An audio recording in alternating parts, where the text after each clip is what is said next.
నిన్న లావణ్య అనే అమ్మాయి చల్లవారిపల్లిలో ఒక కొండకు చెవి చెట్టుకు హ్యాంగింగ్ వేసుకొని చనిపోయిందని చెప్పేసి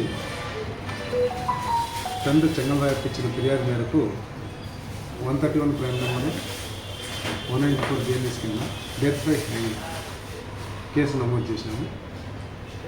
అందులో వారు ఇచ్చిన ఫిర్యాదులో భాగంగా హేమరాజ్ అనే వ్యక్తి ఆ అమ్మాయిను కాలేజీకి వెళ్తుండగా బస్సులో నుంచి దిగి మళ్ళా తర్వాత ఈవినింగ్ మళ్ళా బస్సులో వచ్చేసింది అని చెప్పేసి వారికి ఎవరో సమాచారం ఇస్తే వారి ఊరికి సంబంధించిన వాళ్ళు ఆ అమ్మాయిని వాళ్ళ తల్లిదండ్రులు మందలించడం జరిగిందని, ఆ విషయంగా ఉదయం 6:30 గంటలకు చల్లవారిపల్లి పక్కన కొండకు ఊరు వేసుకోవడం జరిగిందని చెప్పేసి ఫిర్యాదు ఇచ్చినారు.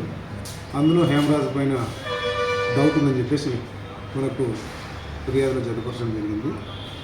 ఈరోజు ఇంక్వెస్ట్ అయిపోయి పోస్ట్ మార్టం చేసే టైంలో ఆసుపత్రి దగ్గర అమ్మాయికి సంబంధించిన తల్లిదండ్రులు మరియు వారి బంధువులు మేము ఇచ్చిన వ్యక్తిపై ఎలాంటి చర్యలు తీసుకోలేదని చెప్పేసి వాళ్ళు అలిగేషన్ చేయడం జరిగింది.